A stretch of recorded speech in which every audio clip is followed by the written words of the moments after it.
about that possibility and that danger that we've seen with the warmth, the water, and of course then the ice on those frozen creeks and streams. Yeah, and we're talking about some heavier rain potentially coming back into the region for the weekend. So hopefully this will come after those ice jams start breaking up. That's great news that things are getting better. Folks can move back into their homes. But this has been an ongoing issue here in these areas because it's just been a combination of factors that have led to almost a worst case scenario in a lot of ways. So we're tracking this system that's going to be moving into the region. It's going to draw up here a lot of moisture down from the Atlantic and the Gulf of Mexico. Saturday night into Sunday, things are actually going to increase a little bit. So we're going to see that moisture moving through the mid-Atlantic, even reaching up as far north as the places in northern New England. So definitely some heavy rain, no severe. We might hear a few rubbles of thunder here and there, but not anything, you know, super impactful in that way. A very messy weekend, though, for folks here, but it's going to be warm enough that all of this is going to fall as rain. So if you're looking for a break from the snow,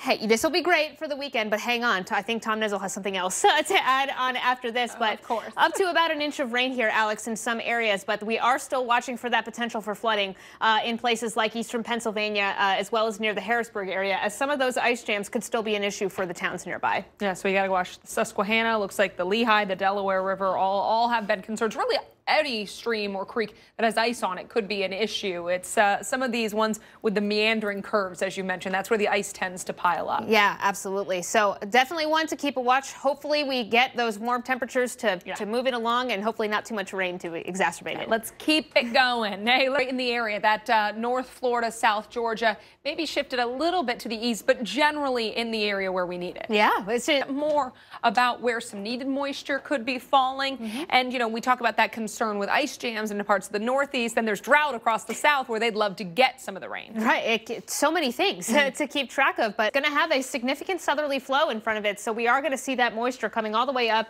into the Northeast this weekend. So here's that cold air moving out. Lots of warm temperatures coming in. So a nice relief from the cold that we've been having, but lots of moisture coming in. So that is going to be a very wet, very soggy weekend for many. And it looks like that moisture coming in on Sunday is going to be potentially kind of heavy at times. Lots of precipitable water there in the atmosphere moving through the mid-Atlantic and across the I-95 corridor there on Sunday. And then behind that, the colder temperatures come in. So they're not quite over yet. And it might set us up for some snow here as we head in the early part of the week. So stay tuned for more on that.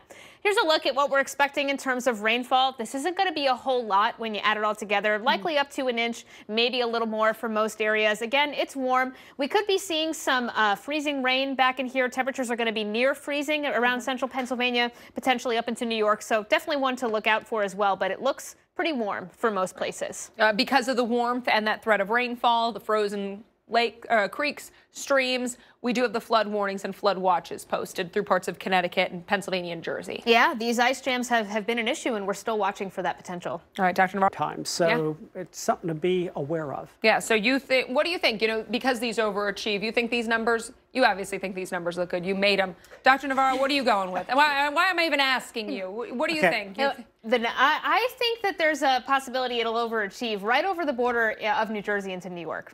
Yeah, in here? That's where I'm looking at. All right. Yeah. Okay. How about Dr. Nab? Dr. Nab, what are your thoughts on this? Wow. I'm always looking at the ocean, though. I can't help it. You love that water, don't you? Well, not when it's that. I was going to say snow, and you were going to go no. Back to you. Hey, you know, something definitely worth watching, and we will be watching for it over the coming days. Oh, you know what? I think they're going to get for it. That's what I'm going to think.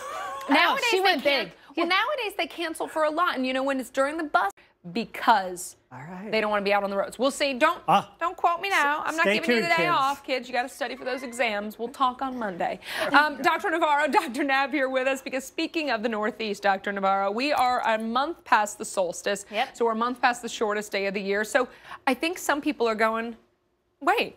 It's still light out, and I love it. And this is amazing, right? I'm leaving, and the sun is out. I mean, you're about 15 minutes. Yeah, Heads up. that's pretty good, right? And then you go down a little bit farther south. Now these people don't get. They need it, right? Yeah, because right now they only have 2 hours and 16 minutes of daylight. I was like, I almost cried looking at that because I'm like, oh my gosh, that's just Well, we were asking each other, and then we asked you, like, could you live in a world like this with no sunlight? Dr. Nab, you told us your opinion right off the bat. You were like, no, it is true. It is true. We'll let you go in just a second. Tom, what do you think? Does the sunlight affect your mood? And it's, it's for people who work daytime. You get who says this is a bunch of malarkey and there's no. Could vote on that. Yeah, I think I vote he's wrong. I think Erika people on Twitter were voting. Yeah. I mean, Jenkins, I'm sorry, but yeah. I mean, I'm going to have to go with this. He does have to live with the reality of how grumpy we are when we don't get enough sunlight. Exactly, exactly. Hey, we're going to share some of your answers. So get on Twitter, tell us what you think. Does this lack of sunlight or extra sunlight affect your mood? We'll share your answers.